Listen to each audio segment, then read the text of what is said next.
इस कहानी की शुरुआत में हमें एक बड़ा सा सफेद कमरा दिखाया जाता है जिसमें एक जापानी आदमी लेटा होता है। अचानक से जब उसकी आंख खुली तो खुद को इस बड़े से सफेद कमरे में देखकर वो थोड़ा घबरा जाता है। कुछ टाइम बाद वो इधर उधर देखने लगता है। जब वो दीवार के पास गया तो उसने देखा कि दीवार से कुछ बाहर निकला हुआ था। कुछ देर बाद जब उसने अजीब सी चीज के सिरे को दबाया तो उसने देखा कि दीवार से हजारों बेबी एंजल्स बाहर निकलने लगे, लेकिन थोड़ी ही देर में वो सब वापस दीवार के अंदर चले गए। बस इनके शरीर का थोड़ा सा हिस्सा बाहर रह गया और अब उसे समझ आ गया कि वो अजीब सी चीज आखिर थी क्या। एक आवाज हमें बताती है कि जिंदगी के इस दौर को सीखना कहते हैं। उस बटन की सच्चाई जानने के बाद वो आदमी अपनी उंगली सूंघने लगता है। उसने खूब शोर मचाया कि अगर कोई आसपास कोई हो तो उसकी मदद करे, लेकिन जब उसे कोई जवाब नहीं मिला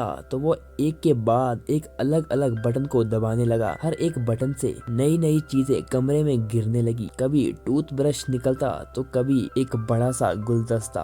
उसने हिसाब लगाया कि एक बटन को दबाने से एक पर्टिकुलर चीज ही बाहर आती है। उसने अपनी इस थ्योरी को टेस्ट करने के लिए एक ही बटन को बार बार दबाकर चॉपस्टिक्स का ढेर लगा दिया, लेकिन अगले बटन को दबाते ही एक शॉपिंग कार्ट तेजी से निकला और जोर से उसके पैर पर टकरा गया, जिसकी वजह से वह जोर से चिल्लाने लगा। जब उसने अगले बटन को दबाया तो वो ट्रांसफॉर्म होकर बच्चे के पिछवाड़े में बदल गया, जिसने उसके मुंह पर पात दिया। इसके बाद उसने अलग अलग बटनों को दबाकर ढेर सारी चीजें इकट्ठा कर दी। जब वो एक बॉल से खेल रहा था तो वो बॉल एक बटन पर टकरा गई, जिससे सुशी नाम की जापानी डिश निकली। वो काफी खुश था क्योंकि उसे बहुत भूख लग रही थी। वो सोच रहा था कि सुशी के साथ अगर सोया सॉस मिल जाए तो मजा ही आ जाए, लेकिन उसके बार बार बटन दबाने के बाद भी हर बार सिर्फ सुशी ही निकलती। तो वो चुपचाप जो मिला है उसे खाने लगा। खाना खत्म होने के बाद जब उसने और मंगाने के लिए फिर से बटन को दबाया तो अब की बार सोया सॉस निकला। तो उसने गुस्से में सोया सॉस की बोतल को दूर फेंक दिया। अगला बटन दबाने के बाद उससे 3D चश्मे निकले। चश्मे पहनने के बाद उसे एक बेबी एंजल अपने बटन की तरफ इशारा करते दिखा। ये देखकर वो काफी खुश हो गया। उसे लगा कि मैंने कमरे का रहस्य सुलझा दिया है, लेकिन बटन दबाने के बाद एक काउंटडाउन शुरू हो गया, जिसके आखिर में एक बहुत बड़ा पिछवाड़ा बाहर आया जिसने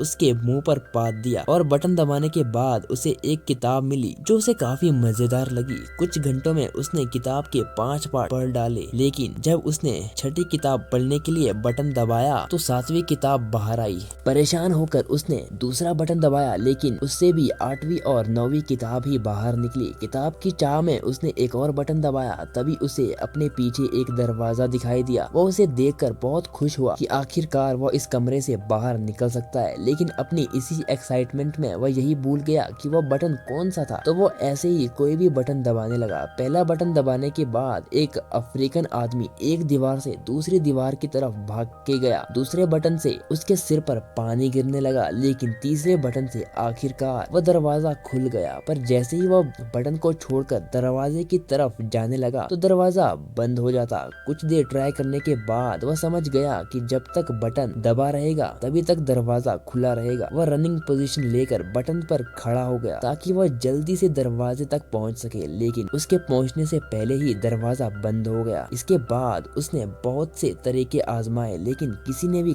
काम नहीं किया। उसने शॉपिंग कार्ट पर बैठकर भी दरवाजे तक जाने की कोशिश की, लेकिन सब बेकार। इसके बाद उसने अपना दिमाग लगाया और एक गुलदस्ता बटन पर रख दिया, लेकिन वह इतना भारी नहीं था कि बटन को दबाए रख सके। तो उसे गुलदस्ते को भरना होगा। उसने पानी वाला बटन दबाकर पानी डालने की कोशिश की, लेकिन पानी उसके शरीर के अलावा कहीं नहीं गिरता था। फिर उसने दिमाग लगाया और गुलदस्ते को सुशी से भर दिया। वो इसे बड़ी मुश्किल से वहाँ से लेकर गया, लेकिन उसने गलती से गुलदस्ता दूसरे बटन पर रख दिया। उसके बाद अफ्रीकन आदमी भागते हुए आया और उससे टकराने की वजह से गुलदस्ता टूट गया। वो गुस्से से चिल्लाने लगा। उसने और छोटे मोटे पैंतरे लगाए, लेकिन दरवाजा हर बार उसकी पहुंच से दूर ही रहता। फिर गलती से एक बटन दबने पर एक रस्सी नीचे आई। उसने दिमाग लगाया कि रस्सी में झूलकर वह जल्दी से दरवाजे तक पहुंच सकता है, और ऐसा हुआ भी। लेकिन जब उसने दीवार के पीछे दरवाजे को खोलने की कोशिश की तो उसे पता चला कि दरवाजे को खोलने के लिए चाबी की जरूरत है। वह दीवार के बंद होने से पहले कमरे में आ गया। गुस्से में उसने दीवार पर लात मारी तो एक चाबी हवा में तैरने लगी, लेकिन दरवाजे की तरह तरह ये चाबी भी बटन छोड़ते ही गायब हो जाती। और अब उसने फिर से चाबी वाले बटन को दबाया तो दीवार से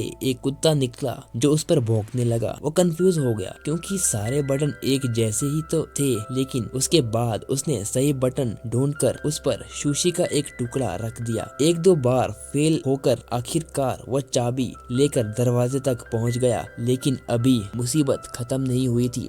दरवाजे के ऊपर एक नंबर वाला लॉक भी था। बाहर निकलते हुए दरवाजा जोर से उसके पिछवाड़े पर लग गया। गुस्से में उसने प्लंजर दूसरी तरफ फेंका और उसके एक बटन पर लगने से अफ्रीकन आदमी फिर से बाहर आया, लेकिन अब की बार उसने नोटिस किया कि उस अफ्रीकन आदमी के सिर पर 3 नंबर लिखे हुए थे और शायद इन्हीं नंबर से वो ताला खुलेगा। क्योंकि दीवार बार बार बंद हो जाती थी तो उसने 3 बार में वो ताला भी खोल दिया। दरवाजा जाम था तो उसे थोड़ा ज्यादा जान लगानी पड़ी और इतने में दीवार भी बंद हो गई। वहाँ पर इतनी जगह थी ही नहीं कि वह दरवाजे को पूरा खोल सके। वो हताश हो गया और रोने लगा। उसे कमरे के अंदर का समय याद आ रहा था। उसे एहसास हुआ कि कमरे के अंदर उसके पास कितना कुछ था। उसने समय रहते उनकी कदर नहीं की। अचानक बाईं ओर से उसे हवा का झोंका महसूस हुआ तो वो नकली दीवार को खोलकर बाहर की तरफ भागा। वो सारी जगह एक जैसी ही थी। भागते भागते वो एक दूसरे कमरे में पहुंच गया जहां रोशनी थोड़ी कम थी। उसके अंदर आते ही दरवाजा बंद हो गया। एक आवाज हमें बताती है कि जिंदगी के इस पड़ाव को प्रैक्टिस कहते हैं। दूसरी तरफ मेक्सिको के एक शहर में एक छोटे बच्चे एंटोनियो का परिवार काफी परेशान था। उसके पिता स्कारगॉट मैन नाम के एक रेसलर हैं। आज उनका एक मैच है जिसकी वजह से वो अजीब सा बर्ताव कर रहा था। उसकी पत्नी सोच रही थी क्योंकि उसका विरोधी काफी जवान है इसलिए वो थोड़ा डरा हुआ होगा, लेकिन एंटोनियो के दादा ने कहा देखना एक्सपीरियंस की ही जीत होगी। इसके बाद स्कारगॉट मैन स्टेडियम पहुंचकर तैयार हो गया और मैच से पहले भगवान का ध्यान किया। उधर स्कूल में बच्चे एंटोनियो का मजाक उड़ा रहे थे क्योंकि वो सच में मान रहा था कि उसके पिता जीत जाएंगे। मैच का वक्त होते ही एंटोनियो और उसके दादा भी गाड़ी में स्टेडियम पहुंचकर जल्दी से सीट लेकर मैच शुरू होने का इंतजार कर रहे थे। पहली टीम का नाम था नॉर्दर्न टफ जिसमें 2 जवान जोशीले पहलवान थे। इसके बाद एंट्री हुई स्कारगॉट मैन और उसके साथी सिल्वर ईगल की। सिल्वर ईगल पहले तो बहुत अच्छा लड़ रहा था, लेकिन फिर दूसरी टीम के दोनों पहलवानों ने एक साथ हमला कर दिया। वो दोनों इशारे करके स्कारगॉट मैन को बुलाने लगे, लेकिन वो नियमों को तोड़कर नहीं लड़ना चाहता था। वहीं सिल्वर ईगल ने दोनों रेसलरों को चकमा देकर आपस में ही भिड़ा दिया और स्कारगॉट मैन को टैग दे दिया। अब स्कारगॉट मैन की बारी आई जिस पर वो दोनों पहलवान भारी पड़ रहे थे। उनमें से एक उसके सिर पर कुर्सी मारने वाला होता है। तभी कमरे में बंद उस जापानी आदमी ने एक बटन दबा दिया जिससे स्कारगॉट मैन की गर्दन लंबी हो गई और उसने सिर मारकर दोनों पहलवानों को नॉकआउट कर दिया। लेकिन कमरे में तो कुछ भी नहीं हुआ, इसलिए वो बार बार उसी बटन को दबाने लगा। इसी चक्कर में स्कारगॉट मैन ने अपने साथी सिल्वर ईगल, रेफरी और अपने बेटे एंटोनियो तक को सिर मारकर नॉकआउट कर दिया। इसके बाद वो अपने सिर से घंटी बजाने लगा। कमरे में उस आदमी ने अलग अलग बटन दबाने शुरू कर दिए। किसी बटन से सिंगर के मुंह से आग निकलती तो किसी बटन से जादूगर का जादू फेल हो गया। तीसरा बटन दबाने से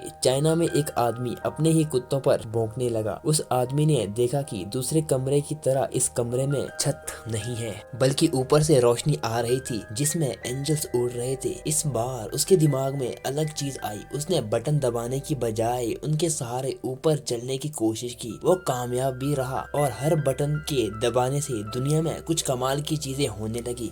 कहीं फूल खिलते तो कहीं हाथी फिसल जाता। जैसे जैसे वो ऊपर जाता गया उसकी दाढ़ी और बाल बढ़ते गए। अब उसे दीवार पकड़ने की जरूरत भी नहीं थी, वह भी बाकी एंजल्स की तरह हवा में उड़ता जा रहा था। एक आवाज हमें बताती है कि उसने अब भगवान का दर्जा पा लिया है। अब पूरी दुनिया उसके हिसाब से चलेगी। आखिर तक आते आते उसके चारों तरफ सफेद पंख उड़ने लगे जो उसे आखिरी कमरे तक ले गए। इस कमरे की दीवार पर पूरी दुनिया का नक्शा था और वहाँ अब तक का सबसे बड़ा बटन भी था। वह इसे दबाने के लिए आगे बढ़ता है और तभी मूवी खत्म हो